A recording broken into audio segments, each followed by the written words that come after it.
Number 10. Drake. Given the way the news cycle works, it's not uncommon for articles to be replaced last minute due to a breaking story. While the common individual understands that things happen and are sometimes out of our hands, the Canadian rap icon Drake had a very opposite reaction when the situation happened to him in 2014. Drake had just had a cover story written about him by the famed news outlet Rolling Stone, but was apparently bumped last minute in favor of a story covering the sudden and tragic passing of Capote star Philip Seymour Hoffman. While Hollywood and the rest of the world mourned a legend, Drake took the opportunity to throw shade and a public hissy fit. He tweeted, "Rolling Stone took my cover away from me last minute and ran the issue." He then said in a now deleted post, "I'm disgusted with that. R.I.P. Philip Seymour Hoffman, all respect due, but the press is evil." He later issued an apology for his behavior, but he hasn't really stopped making every situation about him whenever possible. So, I was at Backstreet Boys concert last year in Toronto when suddenly Drake just came over the mic and he walked on stage. Now at first we thought this was like a cool one-time surprise since Toronto's his hometown, but it turns out that Drake has been randomly popping up at other people's concerts constantly. Anytime that someone is in the same town as him, he has to like shoehorn his way into every single event. While surprise guests can be fun, some people just may not like Drake and want to listen to the people that they paid to see. So Drake, if you're watching this, why? Go do other Drake stuff. I'll pay you. I'll come see you. Number 9. Liam Payne. The former member of the popular boy band One Direction, Liam, much like his fellow former bandmates, has been attempting a solo career ever since the band's breakup in the early 2010s. While all members of 1D have had some moderate success, it's arguable that Harry Styles is probably the most successful of the bunch. Not only has his music been the most downloaded, but he's begun to suddenly pop up in big budget flicks like Dunkirk, Don't Worry Darling, and he's even in the Marvel Cinematic Universe now as the Titan Star Fox. And no, not the Nintendo 64 Star Fox, although that would be dope. Despite the obvious evidence, Liam likes to claim that he is the most successful of the bunch. During an interview on YouTuber Logan Paul's podcast, he spilled the tea on his fellow boy bandians and confidently claimed that he was the most successful soloist following the 2015 split, and of course, fans just ripped him apart. He claimed his 2017 debut single, Strip That Down, had been downloaded on Spotify over 800 million times. And while that is a lot, Liam claimed that he has been hitting the high billions. He also claimed that he had outsold everybody within the band, though he hasn't even sold out Wembley Stadium like Harry Styles has, or have a #1 song on Billboard Top 200 like Zayn Malik or Niall Horan. While the fans may have attempted to put Liam back into his place, the delusion appears to have stuck as he maintains his higher-than-thou attitude to this day, despite Watermelon Sugar being stuck in your head right now. Number 8. Alec Baldwin. When on set, you must follow the ABCs of etiquette. Always be careful with your firearms. Alec Baldwin, star of such critically acclaimed darlings as Glengarry Glen Ross, Beetlejuice, and Cat in the Hat — that last one's not critically acclaimed, I just like to remind people that he decided to be in that — has been in hot water for over a year following the accidental slaying of an on-set cinematographer during the filming of a recent project called Rust. Alec's delusion began well before this though, as he's been under the impression that we can't see through his so-called nice guy exterior. Since the late 2000s, Alec has been confirmed by multiple media outlets and his own family that he is a short-tempered, pompous, and sometimes racist man with his head so far up his own rear that he looks like one of those alien things from Teenage Mutant Ninja Turtles. To prove his ignorance, he posted a series of tweets in 2015 complaining about a protest in support of higher minimum wage that had been blocking his commute. He tweeted, "Life in NYC is hard enough as it is. The goal is to not make it more so. How does clogging rush hour traffic from 59th Street to 42nd do any good?" Needless to say, both the internet and the media themselves rushed to the defense of the protesters, reminding Alec that if his biggest struggle on a Thursday night is the traffic, that he's probably doing just fine. Number 7. Joaquin Phoenix. Joaquin is a gifted actor who suffers from a troubled past. The Joker star and Academy-nominated actor spent the majority of his childhood being raised by a cult in Venezuela, along with the rest of his siblings. His parents became involved with the church Children of God that was later classified as a full-fledged cult. Thankfully, his parents came to their senses and were able to escape to live out their lives in Hollywood. Joaquin began acting around his mid-teens, and he's kept a steady career ever since. However, his methods to properly get into the character of whoever he is playing have been a bit extreme to say the least. For example, when he starred as the legendary musician Johnny Cash in the 2005 film Walk the Line, about his rise to fame and his struggles with substance and beverage control. To prepare for the role, Joaquin decided the best way to get into character was to just do what Johnny did. The usually social beverage consumer decided to go headfirst into the no-no juice, reportedly being intoxicated several times on set. He fell so deep into his character that he actually had to spend 6 months in a rehabilitation facility to cope with the mental strain that it took on him. Ever since then, he's been well received by audiences, with his turn as the Joker being considered the second best to Heath Ledger. However, his attitude in interviews has only gotten stranger and stranger over the years. One time he even appeared on Letterman in a pair of shades, pretending like he'd rather be anywhere else. Now, while some may have thought this was a pre-planned stunt, it was later revealed that he had actually been just annoyed at having to make the appearance. But if you want concrete proof that he's delusional, he stopped acting for a year to be a battle rapper in New York. So, there you go. Number 6. Miles Teller. Miles Teller has been casted in a number of roles, varying from comedic to just downright heart-wrenching. He first broke onto the silver screen starring as a mysterious comic book artist named Jason in the 2010 thriller Rabbit Hole, opposite of Nicole Kidman. Miles plays a troubled teen who accidentally hits the son of leading lady Nicole Kidman one night, causing her character to develop an unusual and unhealthy relationship. Teller may be a talented man on screen, but it's no excuse to be so vain all of the time. Throughout his career, Miles has been quoted dropping some cringe-inducing words during interviews. In one interview specifically from Esquire in 2015, the magazine ended up calling him nasty names, which was fair enough considering that Miles sounded absurdly pompous, entitled, and completely out of touch throughout the entire interview, with the article claiming that at one point, Miles said, "I was thinking about this today. How I probably think I'm better looking than the public thinks I am." I can't imagine being the interviewer in that situation. I probably would have passed out from trying to hold back all my cringe. He later tweeted a response to the article, which always goes well. He called the article very misrepresenting, but judging by his continuance to be vain when interacting with interviewers or fans, I think we could just chalk this one up to him being delusional. Number 5. Charlie Sheen. Next up on our list, he's got the blood of a tiger and he loves to be interviewed. It's Charlie Sheen. Charlie rose to fame in the early 80s after starring in a slew of cult classic flicks like Red Dawn, The Boys Next Door, and Ferris Bueller's Day Off, in a brief but memorable cameo. He fell into the mainstream, however, in 2003 when he began playing the character Charlie Harper in the hit sitcom 2.5 Men. So good that even just mentioning it probably got the theme song stuck in your head. If you're a fan of the show, you already know that he was recasted a few seasons in and replaced with the host of Punk'd, Ashton Kutcher. The reason being, well, he started getting arrested all the time and he had full-blown breakdowns while being interviewed. In 2009, he was arrested for attempting to harm his wife, Brooke Mueller, on several occasions. At the time of the arrest, both parties had been indulging in adult beverages, with Sheen becoming enraged beyond control. Following this, a restraining order was placed prohibiting Sheen from being within 100 feet of both Brooke and their children. Not long after, Charlie was seen doing press for an upcoming movie on the Today Show when the interviewer asked Charlie what was behind his sudden behavior, claiming that he was being perceived as angry and erratic. Sheen responded with, No, it's my passion, okay?" before launching into a no-snow-fueled tirade. He claimed that his brain functioned within a separate realm to ours. Charlie's interview was defensive to say the least, with his energy just being weird and aggressive the entire time. Even since then, Charlie has maintained a strange air of arrogance towards himself. He still thinks he's the king of TV and quote, winning, when in reality, this is probably the first time you've heard about him in a while. Number 4.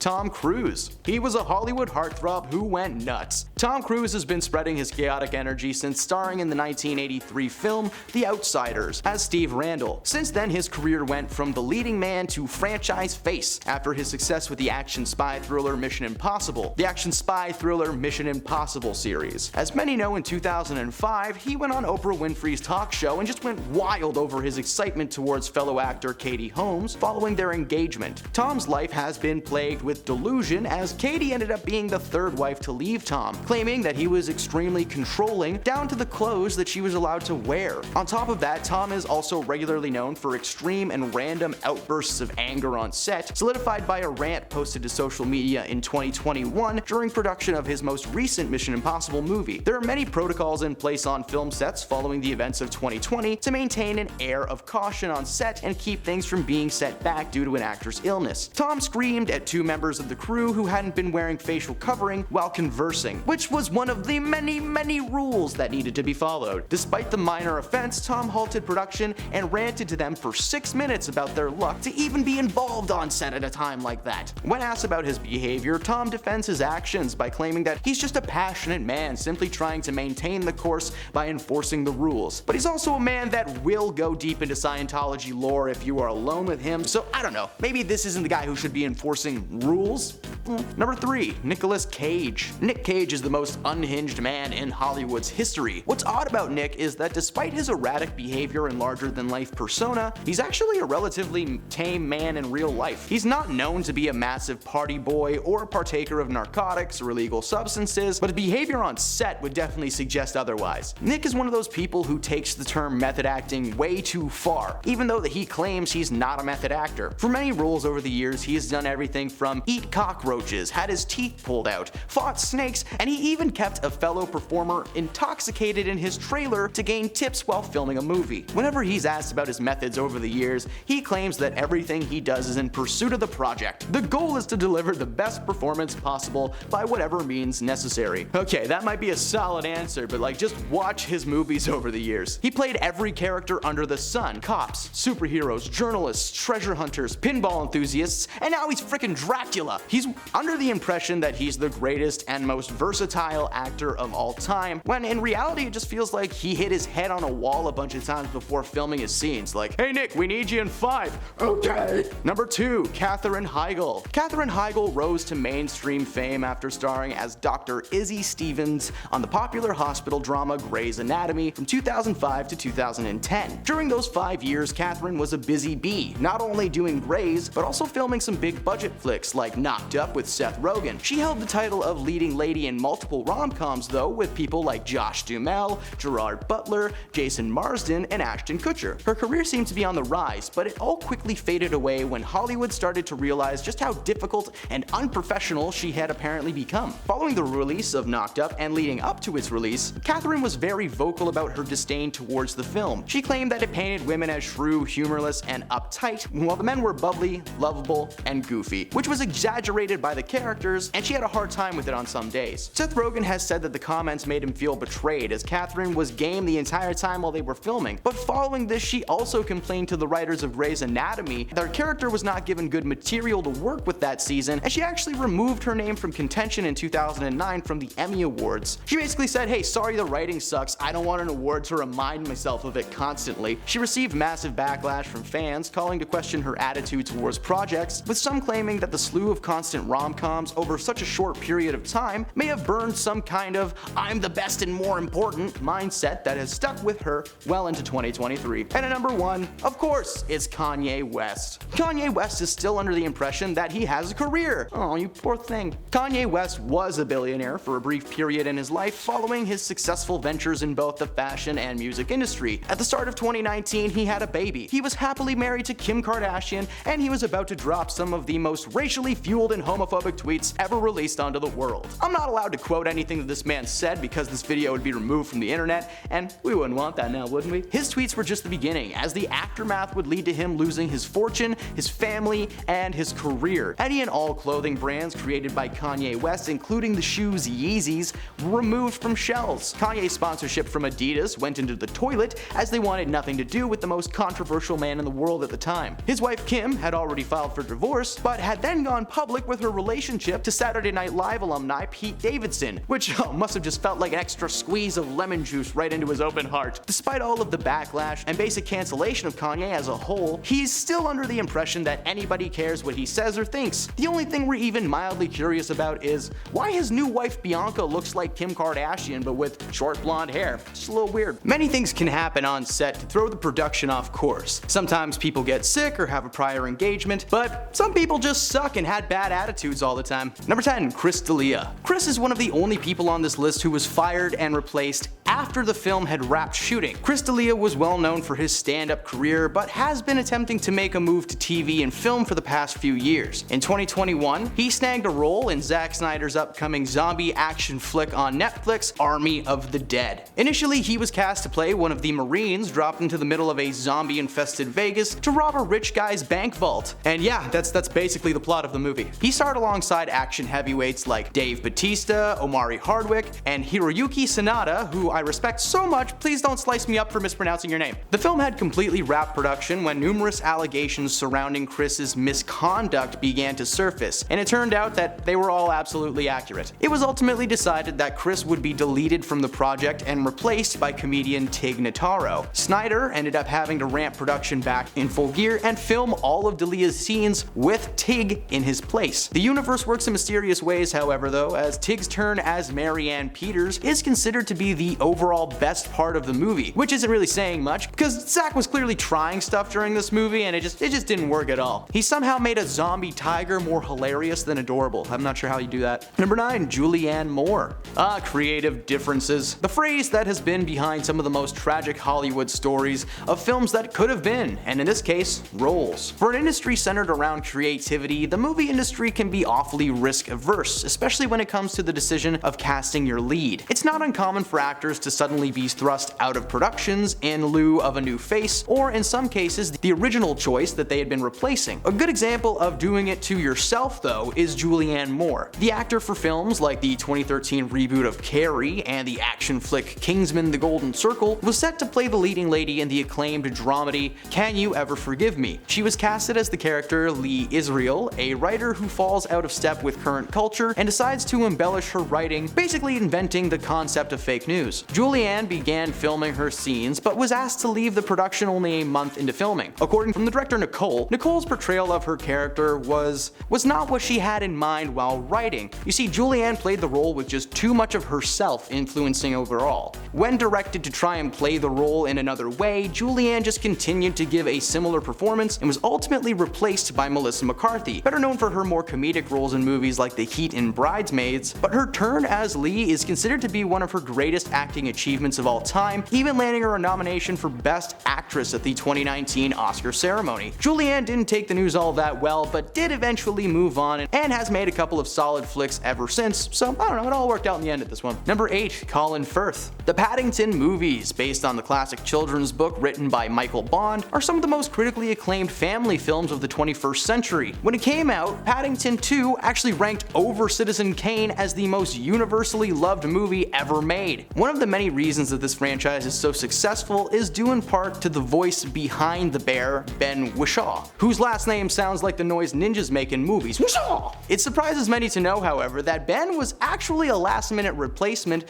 for the first pick, Colin Firth. Colin was initially attached to voice the titular bear through the entirety of the first film's production, with a trailer even being released including some of his pre-recorded dialogue. Colin is another actor who recorded every single one of their lines before getting the rug ripped out from underneath them. According to Firth, he actually wasn't informed that he had been replaced until the film was released without his voice in the role. He told Entertainment Weekly, "It's been bittersweet to see this delightful creature take shape and come to the sad realization that he simply doesn't have my voice." The decision was actually due to his voice just not fitting with the bear during the editing process. He sounded a bit too mature and proper, whereas Ben's turn as the character is bubbly and considered to be one of the most loved modern cartoon bears since Yogi and Boo Boo. Number 7, Eric Stoltz. Alright, let's talk a little bit about the 1985 comedy sci-fi Back to the Future. I loved this movie growing up. The story followed Marty McFly, a high school student who's accidentally sent back to 1955 in a DeLorean invented by his close friend and scientist Dr. Emmett Brown, played by Christopher Lloyd, and he's forced to get his future parents back together before he disappears from existence entirely. Seriously, whoever pitched that movie must have been lacking in sleep. The film went on to spawn 2 sequels, creating what is considered to be one of the greatest film trilogies of all time. While Michael J. Fox may have played the iconic Marty McFly, he actually was not the first actor to don the puffy vest on set. A young man named Eric Stoltz was initially casted to play the role. You may not recognize Eric's face, as his most famous character was drenched in prosthetics and makeup, playing the character of Roy L. Dennis in the film Mask. He's a man with severe facial and skull deformities. He was nearly halfway through shooting the flick when the news came that he was going to be replaced with Michael J. Fox. Fox was actually the director Robert Zemeckis' first choice, but was initially unable to sign on to the project due to his prior commitments to the sitcom Family Ties. Eventually though, the 2 studios were able to find a way to work out his schedule and allow him to film both projects simultaneously. This is why you may notice that the majority of scenes that take place outside are actually at night, as it was the only time that he could film for a good 60% of the shoot. Robert wanted Eric out from the beginning, however, as his portrayal of the character was far more intense than the writers had in mind. Not to mention, Eric's read of the end of the movie was a tragedy instead of a happy ending. Hey, spoiler alert, at the end of the first film, Marty returns to 1985 after successfully getting his parents together, but instead of being poor and sad, the family is now thriving and successful. Somehow Eric took that as Marty being an outsider in a world that he didn't know, but just look at the truck that was parked in his garage when he got back. There's nothing tragic about that. His intensity combined with his depressing performance of the finale got him kicked off of the shoot only minutes after Fox became available. Number 6. Samantha Morton. A little Oscar gem was released in 2013 called Her. It's a romantic drama starring the future Joker actor Joaquin Phoenix as a man who becomes entranced with his new AI Samantha, who was voiced by Scarlett Johansson. She may just be a phone, but hey man, I'd fall for a Siri if she sounded like that too. However, the initial voice of Samantha was supposed to be portrayed by Walking Dead actor Samantha Morton, who actually recorded all of her lines for the character before she was let go. The reason? Well, apparently her portrayal of Samantha just did not vibe with what they had in mind for the character. When they got into the editing room, the team discovered that Samantha and Joaquin's performances just didn't mesh together in the way that was intended. Director Spike Jonze revealed at the 2013 American Film Institute Festival that Samantha was really involved with Joaquin had to work with on set. Her voice was being played in his ear during almost every scene to help with his delivery. Things were going well, but after reviewing the footage of his performance, it was clear that this was not going to be the right combination. These guys had zero chemistry together. They let her go and replaced her with Scarlett Johansson, who actually had to record her lines in between filming Captain America: Winter Soldier. It's hard to convey real emotions through voice acting at times, but Scarlett had no problem with that. It was nominated for Best Picture, and Spike Jonze won an Oscar for Best Original Screenplay. I know the description of this movie is a little weird, but hey, definitely give it a watch if you've never seen it. Number 5. Holly Hunter. If you took a poll of the best Disney movies of all time, you'll likely see that the animated kids classic Chicken Little is one of the worst movies that Disney's ever produced. My girlfriend and I watched it like a month ago and it does not hold up at all, just trash. The movie, released in 2005, was Disney's 46th animated feature and holds the title of being their very first fully computer animated movie. Toy Story doesn't count as it's technically a Pixar property which specializes in CGI content, so suck it up. Disney got pretty far into production with the actress Holly Hunter, who you may recognize from shows like Saving Grace or Succession, but she's probably best known by her voice playing the role of Elastigirl in the Pixar classic The Incredibles. She was initially cast to play the titular chicken, and the studio had over half of her lines recorded for the flick, but then decided to shift the project into a more action-packed movie. They rewrote the protagonist as a boy instead of a girl, because girls can't do boy stuff, that's insane! After over 8 months of voiceover work for Hunter, she was replaced with comedian and Scrubs actor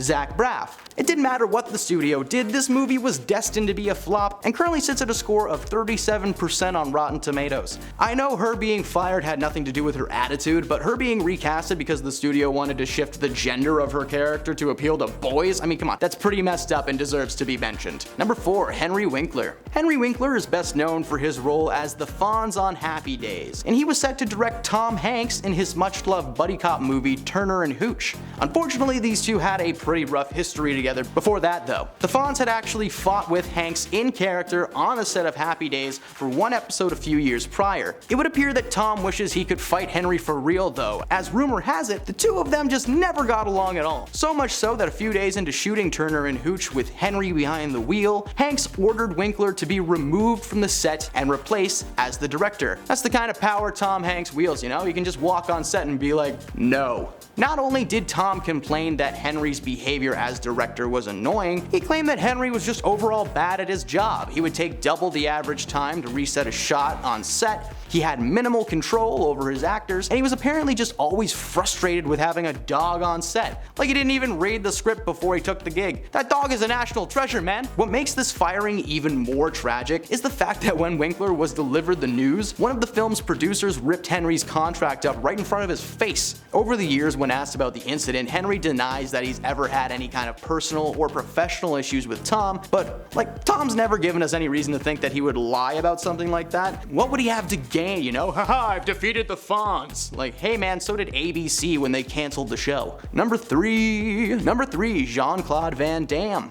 The Belgian actor Jean-Claude Van Damme was just on the verge of coming into his own career as the muscles from Brussels when he landed a job opposite of Arnold Schwarzenegger in 1987's action flick Predator. This sounded like the perfect casting choice. Jean would have worked alongside the likes of Carl Weathers and Jesse Ventura. While that may have turned out cool, the reality was that Jean wasn't casted to play a role as one of the Marines at all. Instead, he was casted to play the titular Predator himself. The special effects artist behind the projects called the experience was Jean as a hilarious comedy of errors, in which no party knew exactly what the other was expecting. Apparently, nobody had informed Jean that the role was basically just a glorified stuntman. They were prepared to direct him to just like hop around like a frog, but Jean was obviously confused and upset with that choice. According to Jean, he had just gotten off the boat and was under the impression that he was going to be showcasing his martial arts skills to the world, but was instead reduced to a massive slow-moving alien with dreadlocks. To the surprise of absolutely nobody, Van Damme was furious and dispirited about spending the entire movie cooped up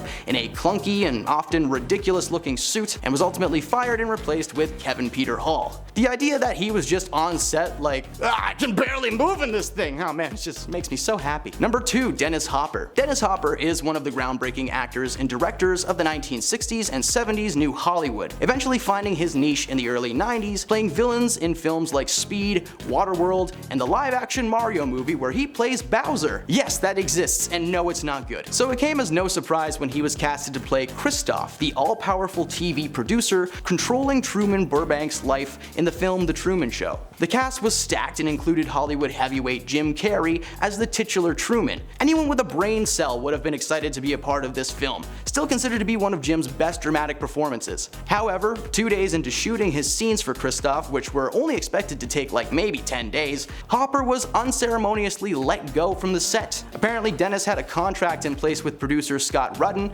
that he'd be fired should his work be unsatisfactory, and he must have been pretty bad in the role, as the director, Peter Weir, had been described as an extremely reluctant man to ever remove anyone from a set. Reports later surfaced that Hopper was basically half asleep while playing the character, and while Christoph wasn't necessarily written to be a manic madman, he did require just a little bit of effort to be properly pulled off. Ultimately, Ed Harris stepped in to play the role after production had been desperately trying to replace Dennis to avoid having the film shut down entirely. Thankfully, that never happened, and The Truman Show has gone on to be one of the most depressingly heartfelt Jim Carrey performances ever released on film. Oh, and Ed actually got nominated for an Oscar, so sorry Dennis, looks like they made a good movie without you. And at number 1, Johnny Depp. When Pirates of the Caribbean actor Johnny was announced to star as Gellert Grindelwald in the Fantastic Beasts series, it immediately sparked controversy and shock. In the same year that the first film was set to release, 2016, Depp had just received his first public accusation of the situation surrounding him and Amber Heard. While Depp was only briefly involved in the first film, the second film, Crimes of Grindelwald, features his character in the prominent villain role. After losing his first libel suit against the British tabloid The Sun in 2020, Depp was ultimately asked to resign from the role, with Warner Brothers claiming that the bad press associated with Johnny would bog down the film's release, which was not ideal considering they were trying to make as much money as possible before streaming giant HBO took over the property. When this decision was made, the production on the third film, Secrets of Dumbledore, had already begun, with Johnny even filming his first scene. Because he filmed something at all, the studio was forced to pay him his entire $16 million check for the production. Critically acclaimed performer Mads Mikkelsen was brought in to replace Depp in the third film, with there literally being like zero explanation as to why Grindelwald changed his face. This movie's set in the magic world. You telling me that they couldn't have just dropped in a little nugget of info during a fight or something, like, you're going to perish, oh and by the way, there's a really good plastic surgeon around the corner, you should check him out. While cancel culture has rightly claimed a few celebrities' careers, it has also seemed to have pardoned other celebrities who you may be surprised by. But coming in at number 10, it's Liam Neeson. Liam Neeson is an actor who has been around for a long time. He is an incredibly talented actor, being in huge franchises like the Dark Knight trilogy and Star Wars, not to mention the many awards he has received for his acting. Despite all that though, he really shocked the world when he publicly admitted in an interview that he once wanted to indiscriminately end the lives of specifically black people after a female friend of his was ruthlessly attacked by a black person. This was about 40 years ago. Speaking to The Independent about how he got into one of his characters for a film, he said, quote, "I went up and down areas with a kosh, hoping I'd be approached by somebody. I'm ashamed to say that. And I did it for maybe a week, hoping some black something would come out of a pub and have a go at me about something, you know? So that I could, and I have to leave the rest up to your imagination of what he could do." But needless to say, many people were pretty furious. Had it been a lesser actor, this may have spelled out the end of his career, yet because Neeson admitted this action in a seemingly apologetic and remorseful way, he was actually hailed by some people as being courageous for admitting and seeking forgiveness. Some people, but not everyone. Despite many people having no sympathy for Neeson's actions, the actor seems to have simply walked away from the entire incident unscathed. It seems a mixture of his status as one of the most bankable stars in Hollywood and the fact that he confessed himself, apologized later, and sought forgiveness on his own has saved him from being cancelled. Number 9. Ezra Miller. Ezra Miller had been having a really good steady climb up the ladder of Hollywood, killing it in Perks of Being a Wallflower, getting a large role in the Fantastic Beasts series, and set to star in The Flash as the lead superhero. But then, Miller seemed to go off the deep end. While they have recently issued a public apology saying that they are suffering from complex mental health issues, there have been a string of incidents that will likely ultimately mean that we may not see much of the actor going forward. Starting in 2020 when they were in an altercation with a woman outside a bar in Iceland, we then move on to 2022. Miller was arrested and charged after they got agitated by people singing karaoke at a bar in Hawaii, which led to the actor yelling obscenities, getting physical, and lunging at a woman. Then, in that same month, also in Hawaii, Miller got a restraining order filed against them by a couple after Miller burst into their bedroom, threatening the male victim, and then took some of their belongings, including social security cards, a wallet, passport, license, and bank cards. The next month, in April, the actor was charged and arrested after they got upset and threw a chair at someone, and then we fast forward to June when Miller is accused of having an upsetting relationship with a young woman named Dakota Iron Eyes. This was all followed that same month by another parent who sought legal action after Miller, quote, menaced their family and acted inappropriately. Then it went to another level when in August, Ezra was accused of burglary. As you can probably tell, the whole thing is a lot, even by Hollywood standards, but yet Ezra is still starring in one of the most anticipated superhero films of this year, although he probably won't be starring in anything going forward. Number 8. Kanye West. The thing about Kanye West is that despite his many offenses, of which there have been many, we all know that this isn't the way the guy has always been. And according to those who know the rapper and fashion designer, he is clearly dealing with some pretty prominent issues regarding his mental health. For the things he's said and done, he is almost like shadow cancelled, where people don't really support the artist himself or his newest works, but tons of people still bump his tunes and just find his newest offenses entertaining more than anything else. People especially love and still listen to his older stuff, and because of that, Kanye obviously can still go around doing what he does. If you have seen the artist in recent interviews or when he has spoken at fashion shows, or if you have listened to anything he said recently, I think it's safe to say that Kanye is sick, as in actually dealing with some serious issues. Of course, it doesn't excuse his actions, for which he really should be cancelled for, but what I think he really needs is help.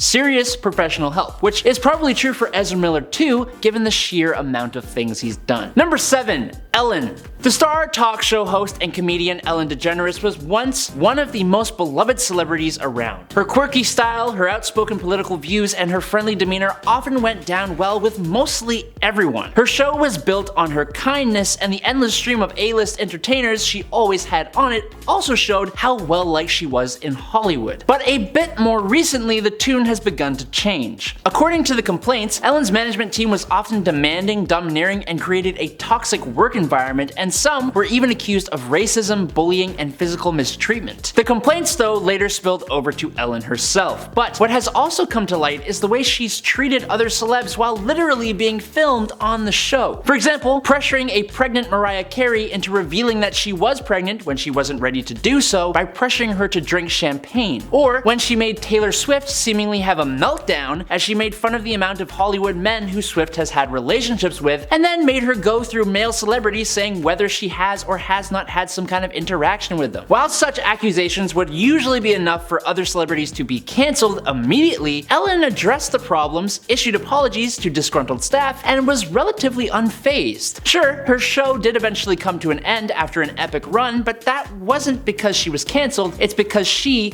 ended the show. Number 6. Jared Leto. Ever since all the way back in 2005, Jared Leto has been facing serious allegations of extremely inappropriate and honestly kinda sick behavior against women of various ages. It's the very reason that DCU director James Gunn has reportedly refused to allow Leto back to reprise his role as the Joker in the franchise going forward. But despite the allegations, which have been coming up for a long time now, he has never seemed to take any kind of hit. He has never faced charges, he has never been outed during the Me Too movement, he hasn't ever been cancelled, and in fact, a lot of people seem to really like this actor. Jared Leto continues to enjoy huge popularity among his fans and even those who are just casual moviegoers. Most other actors would never survive accusations like the ones he has received, but Leto seems to just keep on walking along as if nothing happened and no one bats an eye. Number 5. Gina Carano. Now, I don't believe that having a political opinion that isn't the majority should have you cancelled.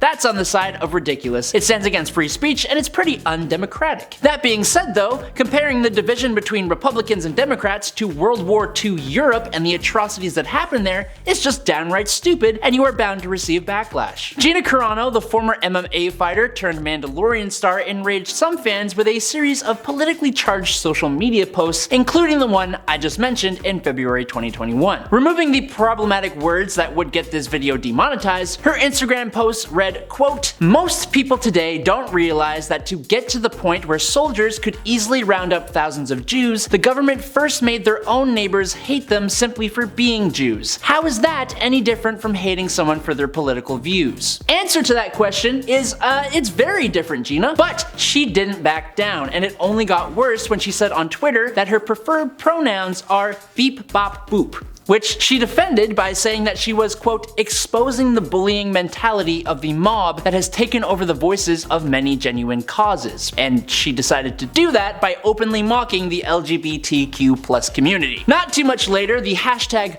Fire Gina Carano began trending on Twitter and Disney severed ties with the actress. Her management company, United Talent Agency, also dropped her, but yet Carano turned to her pals on the right and worked on Terror on the Prairie, produced by the Daily Wire, a conservative media company. So she's not fully cancelled, but do you think she should be? That's the real question. Number 4. Nick Cannon. Back in 2020, a podcast recording featuring actor, show host, and celebrity father of like 30 children, Nick Cannon, making several comments that many deemed incredibly insensitive, but specifically anti-Semitic. Cannon also discussed offensive conspiracy theories that focused on Jewish people specifically as well. Now, when news of these recordings spread and the anger of the people continued to grow, Cannon was still allowed to continue his work on The Masked Singer, but his longtime producing partner, Viacom CBS, ended their relationship with the actor who was hosting his incredibly popular Wild and Out under the production company. This meant the star could no longer host Wild and Out. Now, after the scandal broke, Cannon did publicly apologize, and he even met with rabbis and gave money to a Jewish organization. And likely because of that, in 2021, Viacom CBS responded to his efforts by reinstating him as the host of Wild and Out. I personally think he just needs to stop producing so many damn children, but do you think his actions deserve greater repercussions? Number 3. Chris Brown. I'm actually surprised by how popular the R&B star Chris Brown still is. As most people know, the singer faced extreme scrutiny after multiple reports confirmed that he had a brutal physical altercation with his former partner and fellow musician, Rihanna. Most of us have seen the pictures of Rihanna's face after the fact. He even pled guilty to the incident and was required to perform community service.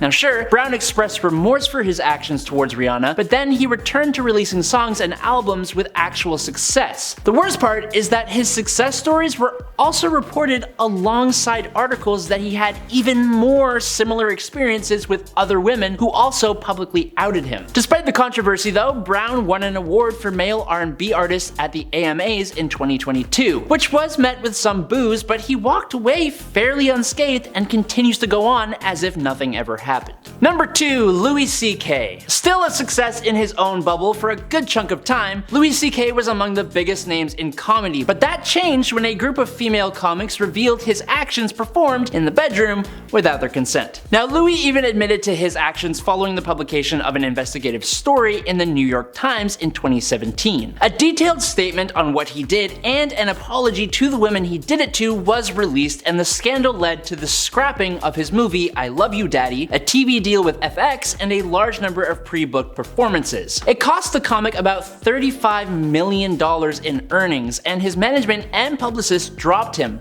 But yet, Louis C.K. has continued touring and playing venues including Madison Square Garden to fans who really just couldn't care less. Now, Louis distributes his own material, so he's continued to have comedy specials which can be bought directly from his website, and he even purchased a commercial spot during an episode of SNL. He also won the 2022 Best Comedy Album Grammy for Sincerely Louis C.K., but still he did take a hit and he isn't likely to be making a comeback to what he once had. Do you think that's good enough punishment, or should the repercussions for his actions be more severe as well? And finally, in at number 1 is Will Smith. Now listen, I think just like Ezra Miller and Kanye West, acting legend Will Smith is having a tough go in his personal life that is kind of bleeding out into the public. Will Smith has been one of my favorite actors for years, but none of that makes it okay to storm a stage and get physical with a performer, whether they make fun of your wife's alopecia or not. But that's exactly what he did at the 2022 Oscars to comedian Chris Rock, who compared Jada Pinkett Smith to G.I. Jane as a joke without knowing that she did suffer from the hair loss. Smith then sat back down and yelled the infamous "keep my wife's name out of your effing mouth," as we all know. Now, Judd Apatow, Jim Carrey, Amy Schumer, Wanda Sykes, and Zoe Kravitz, plus others, all publicly spoke out against the actor's actions, though others came to his defense, including Tiffany Haddish, Denzel Washington, and Jamila Jamil. Now, Sony is said to have put Bad Boys 4 on hold, and Netflix has backburnered Fast and Loose, and CAA, his agency, also reportedly discussed dropping Smith as a client, but ultimately they did not. But for this one, it seems that Smith felt almost instant regret, as evident in his Oscar acceptance speech later on in the awards show. He also ended up quitting the Academy of Motion Pictures Arts and Sciences, and the Academy then banned him from the ceremony for 10 years. It remains to be seen what will happen with his career going forward and the boatload of projects he is attached to. Do you think he should come back from this one, or do you think that he should kind of just stay off in the dark? Top 10 celebrities who promoted controversial diets. Number 10, Beyonce.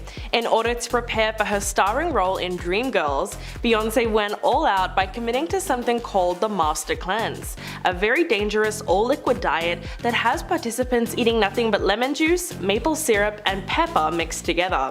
It involves a 10-day diet of liquids only and no solid foods. Each day you make yourself a lemonade of lemon juice, maple syrup, cayenne pepper, and water. You must also take a laxative in the morning and in the evening, or you can trade the morning laxative for a saltwater flush. The singer reportedly lost a whopping 9 kilos in 14 weeks doing the cleanse, which sounds more scary rather than impressive, but she did it all for her character in Dreamgirls. Quote, "Back in the 60s, models like Twiggy were popular, and I knew Dina would have been thin then, so even though I really love eating, it was necessary to lose weight really quickly." But health professionals have also questioned its safety and compared the diet to starvation. The diet also messes with your metabolism, causing it to slow down quickly and conserve your body's energy instead of burning fat, so it's just not a good idea all round. Number 9, Khloe Kardashian. After separating from her husband Lamar Odom in 2014, Khloe Kardashian famously embarked on her revenge body journey that saw her drop from her smallest size in years and lost almost 20 kilograms. She attributes it to a low-carb diet that focuses on protein and reducing calorie count. She reportedly eats just a spoon of jam and peanut butter for breakfast to give her enough energy to work out for several hours a day to help with maintaining her physique. She also doesn't have any carbs after 3 p.m. and allows herself just one cheat meal a week. While the reality star has been getting tons of love for her new slimmed down look, the tabloids report her strict diet isn't very healthy. While pregnant with her daughter True last year, the celeb continued her intense workouts, and Khloe reportedly jumped right back on to her original workout and diet routine right after giving birth. Only a few months later, she reportedly shed all of the weight she put on during pregnancy. Now her diet doesn't seem too bizarre, but the whole concept of her show Revenge Body was trying to make your ex jealous by losing weight, so it's a little bit counterintuitive. Number 8. Christina Aguilera. Okay, this diet sounds a little more random than effective.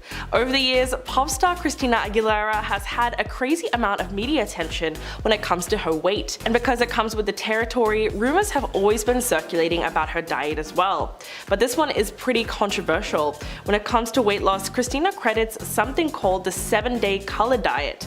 Essentially, this diet requires exactly what it sounds like. You can only eat food of just one color every day. The first day you eat white foods, the second day you eat red, and it's followed by green, orange, purple, and yellow. Then on the 7th day of the meal plan, you're permitted to eat all of the colors. While this sounds fun, if you're only eating junk food that corresponds to the color, then it definitely won't be as effective as it should be. Besides, Christina reportedly had a chef whip up these colorful meals on demand and did not necessarily have to do the grueling work of grocery shopping, cooking, and cleaning. It's just a very unrealistic diet that should not be promoted to regular people at all. Number 7. Snooki. After kissing Jersey Shore goodbye, the reality star Snooki became determined to get in shape following her wild partying ways. The celeb dropped an enormous amount of weight in a small period of time and credits her weight loss success to Dr. Siegel's cookie diet. Quote, "I eat 6 cookies a day and then I have like chicken or fish for dinner, something healthy." The diet, which has been well known since the 70s, features a varieties of cookie flavors like oatmeal raisin, chocolate chips, blueberry, banana, even coconut. But how is Snooki going to lose all that weight by eating non-diet food? Well, the cookie diet actually limits your calorie intake to 800 to 1200 calories per day, an amount considerably less than recommended by most dietitians. Since you're eating the same foods most of the time, you're also missing the vital nutrients you'd be getting by eating well-rounded meals. The cookie diet is misleading in that it makes you think that you can indulge, when in reality you're still restricting calories and eating cookies that aren't as tasty as you might really imagine. Number 6. Elizabeth Hurley. The English actress and model is undoubtedly one of the most beautiful women in the industry, but her controversial diet is one of the ways that she maintains her figure. According to Hurley, she undergoes a soup cleanse every now and then in order to stay slim. The Sun reported that the actress is a supporter of the watercress soup diet and even recommends it to all of her friends. Like it sounds, the cleanse requires you to switch out solid food for low-calorie soup instead. Well, she's always been very open about promoting it and said, quote, "It's fatless, low-calorie, full of vitamins and iron, and delicious enough to serve at a dinner party." Although this diet sounds like it's effective, it would probably get extremely boring after a while. The British beauty turned to the watercress soup diet in 2007, reportedly losing 10 pounds in a week, and says that she drinks at least 6 cups a day when she is eager to lose a few pounds.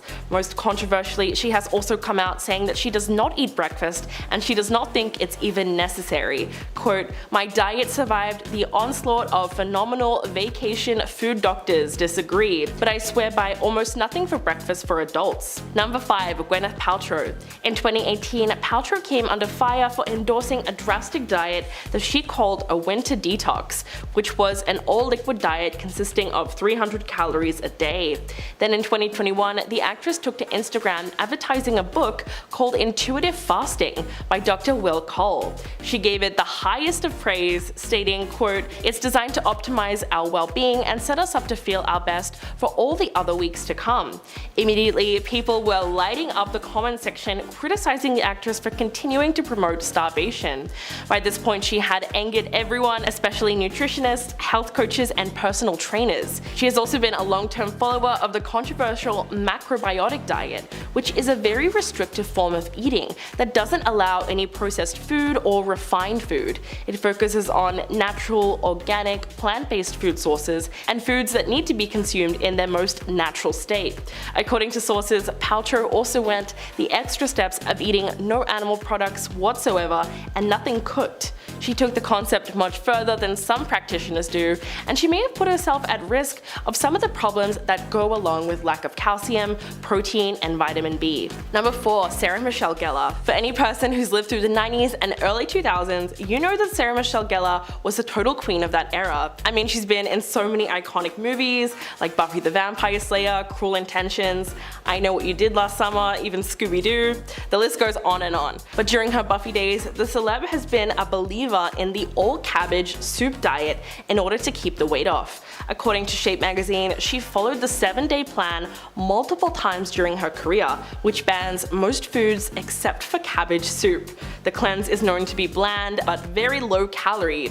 It's of course controversial because of the fact that it was a mostly liquid diet. To be fair, the star reportedly added vegetables, fruit, milk, and yogurt to the soup in order to supplement it. It sounds very intense, but people have also been body shaming her for a long time. In fact, she recently had to apologize for posting Instagram photos of herself looking quite slender in black lingerie. People took issue with the caption, which said she was going to put the pictures on display in her house to stop herself from overindulging on Thanksgiving. Number 3. Hugh Jackman. The actor has really become well known for the striking physical transformations he's had to undergo for movies, particularly when he reprises his role of Wolverine. So how does he do it? Well, Jackman reportedly follows intermittent fasting, the strict 16-8 diet, in order to bulk up or slim down in a really short amount of time between projects. In order to bulk up, the diet requires that participants eat a whopping 5,000 calories a day, but only between the hours of 10 AM to 8 AM. The other 16 hours of the day, well, you're expected to fast. But Jackman had to do this, according to the actor, because he is not naturally bulky. I'm quite a skinny person by nature, so I'm eating ridiculous amounts of food. What I do is I eat everything in an 8-hour period. It's called the 16-8 diet. It's safe to say that this way of eating is not recommended as a regular everyday diet. In fact, doctors say that a normal healthy person should be eating between 2,000 to 2,500 calories a day to maintain a stable weight.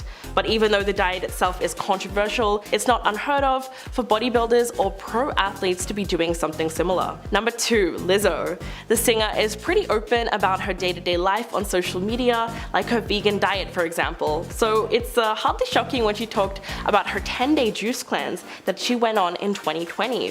For some reason, it really broke the internet. Fans were very disappointed in her because she was labeled as a body positive icon. First, Lizzo shared an Instagram post with the words "What I eat in a day" on JJ Smith's 10-day smoothie detox written on the top. The video showed a list of Lizzo's smoothies and capsules that she planned to add to them, and then she stood in front of the camera in a sports bra and leggings before slowly turning. The fasting diet involves drinking only juices for 10 days and is supposed to act as some kind of a reset button, but mostly it just causes exhaustion, lots of pooping, and minimal weight loss that returns as soon as a user begins eating food again. But she defended the detox, saying, quote, "I drank a lot and ate a lot of foods and effed up my stomach in Mexico," which is why she said that she wanted to do her cleanse in the first place. Although her fans weren't exactly on board, with one Twitter user saying that diet culture comes for us all. I mean, if she's doing it for her health, then it's completely her decision. Number 1. Shailene Woodley. Not many people have heard about this one, but the actress likes promoting the diet of eating clay. Woodley is known for liking some very out there ideas, but eating clay is one of the more interesting ones, which she claims has a detoxifying effect. She went on The Late Show with David Letterman in 2014, where she explained that clay eating has been practiced in indigenous cultures for centuries, particularly among pregnant women. She's actually correct there, in that various indigenous cultures have been known to use clay in their food preparation, and it is thought to relieve the nausea of morning sickness that pregnant women experience. Woodley says that she makes a sculpture out of the clay and then eats it. She explained it helps you excrete those materials that are not necessarily best for you, like toxins and heavy metals and whatnot. She said that she also makes toothpaste out of clay and that she swallows it to get her daily dose of medicine while she brushes her teeth. This diet is super controversial because unless you know what you're doing, doctors don't recommend eating clay. It could cause a blockage in your intestines, and it can actually affect how you absorb nutrients and electrolytes, so it's really unsafe for Woodley to promote it to the general public. With over 40 years of airtime on our favorite screens, Saturday Night Live has since become known for its shock factor value. Whether it be simple comedic relief or jaw-dropping surprise announcements, announcements, it's always a crazy time. And at number 10, making light of DV. Domestic violence is never funny, and SNL seemed to learn this lesson not once but twice from their skits. During the Heard Deb media craze, SNL was right at the center of it to bank off the hype with a skit classed as disturbing. In the opening episode on May 14th, the ongoing comedy show mocked the defamation trial between the ex-spouses. The questionable skit began with Kate McKinnon playing MSNBC reporter Nicole Wallace, who referred to the trial as cuckoo. From there, the skit saw a massive downfall by swapping between various exaggerated scenes of the case and its viewing, including the people in it and the troubling events that occurred at the time. It was portrayed as a fun diversion, but reports blasted SNL for depicting the exact opposite. By half-heartedly attempting to discuss the issue of using DV for entertainment, SNL made themselves a part of the problem in a big way. Reactions to the sketch were overwhelmingly negative, as many viewers responded harshly to SNL joking around about incredibly serious allegations. According to reports, quote, SNL makes the case more of a joke. Comedy actress Cecily Strong, who portrayed an eager version of the case's judge, said at one point, this trial is fun. However, it really wasn't. It was surrounding a heightened time when people felt vulnerable and robbed of their rights, similar to more recent events of Chris Rock, who was a victim of physical violence witnessed by millions worldwide, quipping how people should believe all women except Amber Heard. Still, this wasn't SNL's first time making damaging skits around DV. Their actors also partook in a 2022 sketch that made light of Tiger Woods not only being a serial cheater, but also implied the allegations of domestic violence in his relationship being something to laugh about. Blake Lively was the host of the episode and played Tiger's wife, while Tiger was portrayed by Kenan Thompson. But the most damaging part of this sketch was that Rihanna was the episode's musical guest. Mega yikes. And at number 9, Kanye's mega era. Kanye once made one of the worst career moves of his life when he went on an incredibly jaw-dropping pro-Trump rant. Decked out in full gear, including a bright red Make America Great Again hat, Kanye made his SNL guest appearance on stage after the show's send-off by grabbing the mic and getting right to it. The speech began with the rapper mentioning, "They bullied me backstage saying don't go out there with that on." He then went on to explain how attacking the then president wasn't helpful and that the majority of the news was in the liberals' favor. Ye even broke out in a song to complete his moment. Via a People report, Kanye was dressed up as a Puree bottle when he performed his then latest single, but wound up making the show's stars uneasy. According to the publication, Kanye made it uncomfortable for the cast and Adam Driver by calling them back on stage, not saying why, and then went off on them. The artist proceeded to imply that the cast had attempted to refrain him from using their platform for his political expressions. Naturally, videos of the speech made their rounds on the internet. Chris Rock even uploaded snippets of Kanye's speech to his Instagram account, and in small bits, the comedian was overheard whispering, "Oh my god." Of course, Kanye was heavily criticized for reportedly using the popular show to deliver his beliefs. And at number 8, Ashlee's lip sync fail. In what can actually be described as one of the most awkward television moments in history, and that is a huge achievement to get to, Ashlee Simpson comes out on top for the most insane lip sync fail on national television. She couldn't have been caught with her pants more down when she performed Pieces of Me live. The show started abruptly, and it seemed Ashlee herself wasn't ready to put on her show because she was dancing around and singing on stage with her mic nowhere near her mouth. The band attempted to save the singer's awkward performance by playing their music louder, but the damage was already done. Probably out of sheer embarrassment, Ashlee scurried off stage just as quickly as she came on. And her reason for even considering live lip syncing on SNL? Acid reflux. As for behind the scenes footage during the time, Ashlee originally burst off the stage in tears during rehearsals because she wasn't a fan of the way her voice sounded and was worried she'd lose her voice for the real thing. So while her theory to lip sync may have been valid, SNL's biggest rule is that all live performances must be, well, live. It certainly didn't help that Ashlee blamed everyone around her for the incident at first either, including her drummer. Though Ashlee eventually swallowed her pride and was even invited back onto the show a year after, where she successfully sang her then new songs, Sans Issues. And at number 7, Martin nearly cuts everyone's checks. Martin Lawrence quite literally almost got everyone in the room fired during his appearance. While performing his opening monologue, the comedian suddenly flew off script with complaints that the producers were attempting to stifle his jokes and censor his performance. And there and it got worse. He went on to expose pretty much everything NBC was certainly not comfortable having aired on national television. If you've ever seen a rerun of this episode, it was alternatively edited, and Martin wasn't asked to come back after it. According to the internet rumor mill, Martin nearly cost everyone their jobs. At one point it was virtually impossible to find the clip as well, but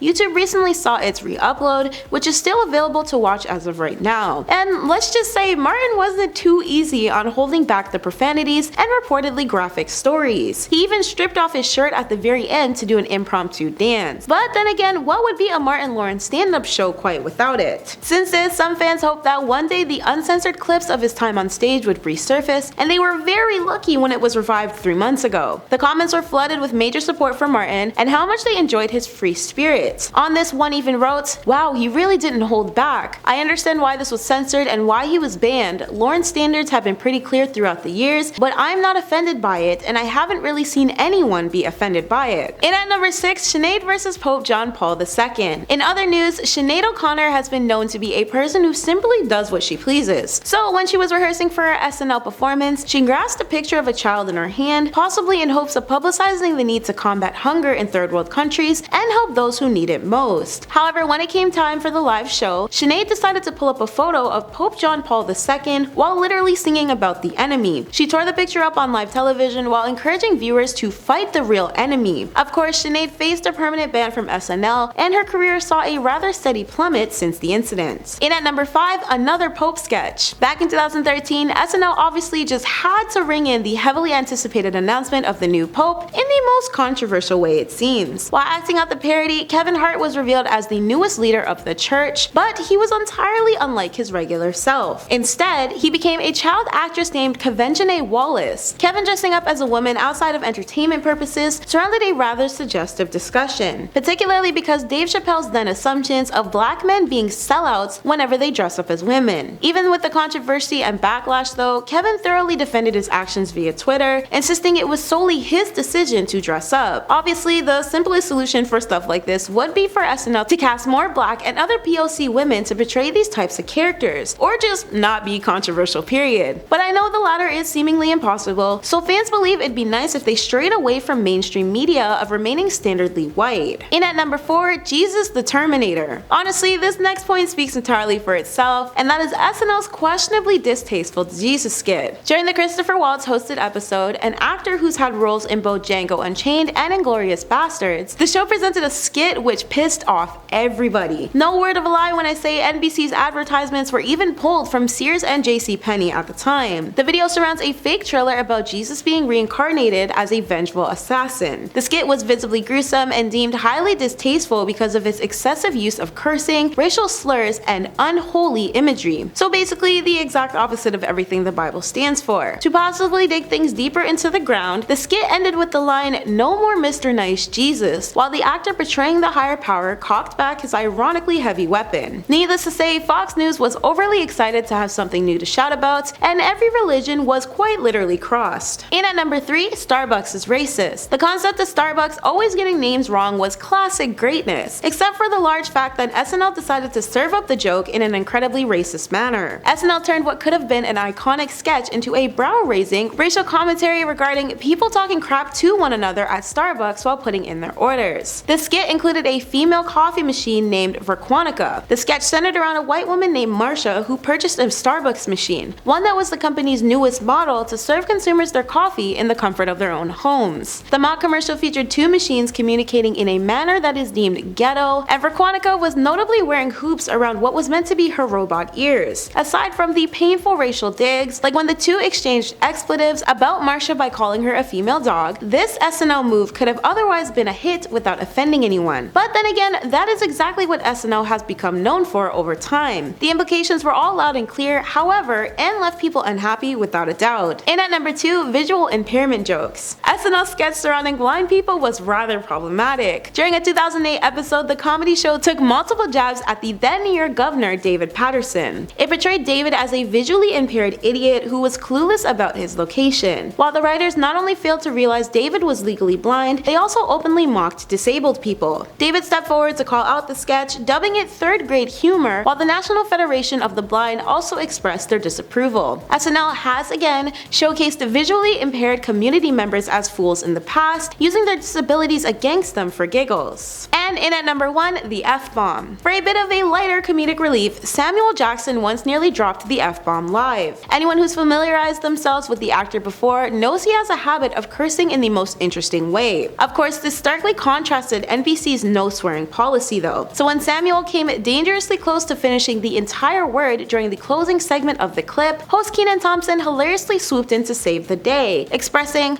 "Come on, Sam. That costs money." Despite Samuel being adamant about never saying the complete word, he was still a lot closer to doing so than pretty much any other SNL guest. While many have dubbed SNL's controversies as straight up offensive and a hit on the progression the world is trying to move in, others have found ways to laugh about these points and call people out for their lack of humor. Number 10. Taylor Swift versus Kanye West. That's right, these two are in a feud, and apparently it's lasted for quite some time. In 2009, Kanye interrupted Swift during MTV's Music Video Awards as she was in the middle of an accepted speech for Best Female Music Video. While there was no altercation that took place on camera, over the next few months, the feud had become public, with Swift bashing Kanye's rude behavior during time specifically set aside for her. Kanye later apologized, and things seemed to be fine until 2015, when the rapper released a song called Famous, in which he said the line, where I'm paraphrasing of course, "I feel like me and Taylor may still make love. Why? I made that be famous." Swift was very vocal about her dislike for the song and claimed that it was written to undermine her success. A few months later, Swift also put Kanye's wife, Kim Kardashian, on blast after the influencer had publicly approved of the song's lyrics. Joke's on them though, as they have just made enemies with a woman who fuels her soul with hatred. I wonder what she's gonna be cooking up for us right now. Number 9. Cardi B versus Aja Davies. In 2017, rapper Cardi B and model Aja Davies appeared on an episode of VH1's Love and Hip Hop talk show. Things became heated very quickly when the topic of Aja's ex-boyfriend Swift came up. According to Davies, she was convinced that Cardi B and Swift were intimate together while she was still dating Swift. Cardi responded to the accusation by throwing her stiletto at Aja's face. She then jumped up and began making her way towards the model, but was stopped by 2 large security guards. Good thing too, considering on the other side of the room, Aja had done the same thing and was also being held back. An all-out brawl almost took place, but the altercation resorted to the pair yelling at each other from across the room, with Cardi's main grievance being the judgment placed upon her by Davies for being an exotic dancer before her time as a music artist. While Davies claimed that wasn't the case, it was very clear from both their verbal and physical language that there was certainly some shade looming overhead. Number 8. Nicki Minaj versus Miley Cyrus. MTV. It's the channel that just continues to deliver us such juicy reality moments. MTV was, however, responsible for the inception of one of the greatest award shows of all time, the Video Music Awards. The ceremony celebrates the best and brightest of the music industry, but in 2015 things got a little extra juicy. Miley Cyrus, remembered fondly as Hannah Montana and remembered for riding a wrecking ball, was hosting the event that year. Rapper Nicki Minaj had just taken the stage after winning the Best Hip Hop Video Award, but quickly shifted the audience's attention from herself to the host, Miley. Minaj was calling Miley out for supposedly talking trash about her in a recent interview. She asked Miley what's good, and Miley responded. She kept her cool and explained that everyone in the industry knows that news outlets and interviewers can manipulate footage to make comments sound worse than they actually are. She then reminded the audience about her difficult to watch performance at the ceremony in 2008, and then threw an 80-foot picture up on the wall to emphasize her point. Minaj's mic was cut off, and Miley introduced the list of artists being nominated for Best Future Artist before leaving the stage. This wouldn't be the first time Nicki got into it with another celebrity though, and her feud with Miley has persisted ever since. Number 7. Hailey Bieber and Selena Gomez. Selena and Hailey share a feud. Reminds us of 2 kids in high school that just can't get along, only this time it's not just over a boy. Selena Gomez dated Canadian pop star Justin Bieber for quite some time throughout the 2010s. The relationship was rocky, and they would often split and get back together over and over again. He had been friends with Hailey Baldwin for a few years, with the relationship apparently becoming romantic at one point. While initially this was the cause of the feud between these two, more recently there seems to be a more personal reason for their hatred. A TikTok user posted a side-by-side comparison video of Hailey and Selena to show just how much Hailey had been copying Miss Gomez. There were photos of them wearing similar outfits. They also compared the coincidence of Haley starting a YouTube cooking series called What's in My Kitchen when Selena had just released an HBO Max cooking show called Selena Plus Chef. Gomez was quick to thank fans for acknowledging the strange copycat behavior and let the world know that she was well aware of the similarities that began to arise and she was not having any of it. Number 6. Olivia Rodrigo and Sabrina Carpenter. Olivia Rodrigo and Joshua Bassett co-starred on the Disney Plus series High School Musical, the series. God, that's a terrible title. During their time on set, they developed a relationship that apparently did not end well, and it may have something to do with one Miss Sabrina Carpenter. The Bizarre Varks alum made headlines in January 2021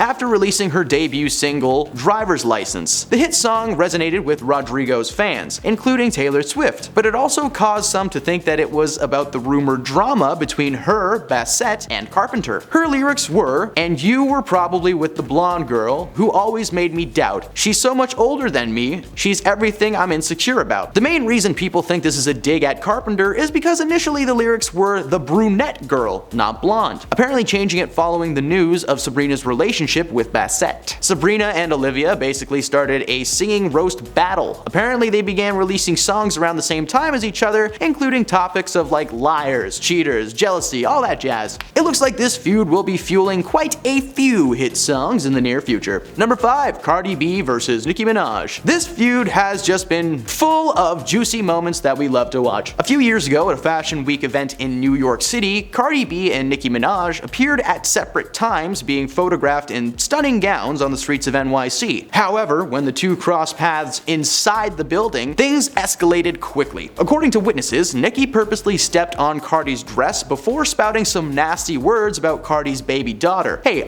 first rule of trashing someone who's a parent, leave the kids out of it. Cardi blew up naturally. She stumbled as she tried to run across the room, once again being held back by bodyguards. But this time, she got through. After a moment of calm, Cardi lunged at Nicki but is quickly blocked by her own security team, who must have made contact with Cardi because photos taken of her leaving the event show a nasty bump forming on her forehead. That wasn't the end though, as Cardi then began to remove her shoes and fling it at Nicki from across the room. She's like Hawkeye with a shoe, I swear. Nicki and her team kept the shoe as Exhibit A should they ever need to open a lawsuit for the incident. No charges were ever brought to light, but these two have been in a public feud ever since. Number 4. Isaiah Washington versus the Grey's Anatomy cast. Grey's Anatomy is a TV drama centered on the personal and professional lives of 5 surgical interns and their supervisors. The show garnered a massive fan base and was on air for over 420 episodes. For 62 of those episodes, a man named Isaiah Washington portrayed the character of Dr. Preston Burke. Following his departure from the series, Isaiah took to social media to call out his cast and crew of Grey's Anatomy for creating a hostile work environment. It was revealed that apparently Isaiah himself was responsible for the so-called hostility. He had started multiple feuds with fellow cast members, including a physical altercation with Patrick Dempsey on set, using homophobic slurs against T.R. Knight, and throwing shade at Katherine Heigl for throwing shade at him for using the slur. Needless to say, this is a very one-sided feud, as the Grey's producers just simply shut the door in his face and told him to take a hike. Number 3. Kanye West and Pete Davidson. Pete Davidson was the youngest cast member on SNL when he was hired at the age of 20. In 2021, Kim Kardashian hosted an episode of the show and starred in a sketch with Pete, parodying A Whole New World from the Disney film Aladdin.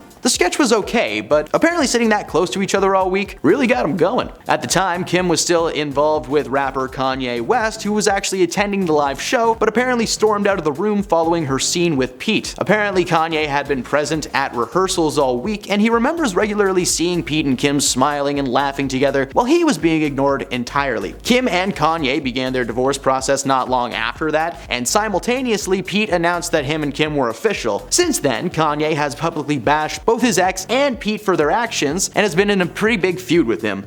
Oh, was little Kanye mad? Oh well, sucks to suck. Number 2. Jerry the King Lawler and Andy Kaufman. Jerry the King Lawler was a professional wrestler between the 1970s and late 80s. Andy Kaufman was a comedian and a regular star of the legendary sitcom Taxi, yet somehow their paths seemed destined to cross. On an episode of The Late Show with David Letterman in 1982, Jerry and Andy were brought on to share the stage after a feud between the two had become public public. Kaufman wanted to make his name more popular and did so by attempting to join the World Wrestling the entertainment company. He eventually wiggled his way into the ring, and producers felt Lawler and Kaufman would make nice on-screen enemies. Lawler was old school and Kaufman was a wacky comedian who did not belong between the ropes. A few months before the interview took place, the two fought in a one-on-one match, and Lawler pile-drived Kaufman into a mat twice, the second of which left Kaufman limp and in need of hospital. On Letterman, Kaufman was sporting a neck brace and appeared to be in enormous amounts of pain. The interview was meant to act as a reconciler for the pair, but instead devolved into shouting, slapping, and the threatening of a lawsuit. Their feud lasted for several years until Kaufman passed away in 1984. Number 1, Will Smith versus Chris Rock. Alright, let's just get this one out of the way. In 2022, Chris Rock was hosting the 94th annual Oscar ceremony when he decided to make a little joke about Jada Pinkett Smith and her hair. Rock expressed his excitement to see Jada in a fictional G.I. Jane movie, but immediately following the joke, which landed for everyone else in the audience, Rock stood in confusion as Will Smith made his way towards the stage. Will adjusted his jacket, he took a firm stance, and then he just clocked Chris right across the face. He winded up his hand first to conjure the ultimate force. Initially being seen as a planned joke between the two, Will then began shouting several times at Rock to keep his wife's name out of his flippin' mouth. Now Chris handled the situation very well. He kept his cool, he laughed it off, and brought out the next award presenters. He was professional and quick to get the night back on track, but unfortunately an hour later Will Smith won the Oscars for Best Actor in a Leading Role. He played Richard Williams, the father of tennis superstars Venus and Serena Williams, and during his speech he gave a half-hearted apology for his actions before claiming the situation was due to his months of portraying the father on set, leaving him with an extreme paternal sense to protect his family. Unfortunately for Will, the slap was enough to get him banned from the Oscars indefinitely. Chris later took to Twitter to share his thoughts on the event, calling Will's actions unnecessary and aggressive. It would appear that getting smacked on live TV isn't something Rock can just forgive. So yeah, this is like the least surprising feud on the list.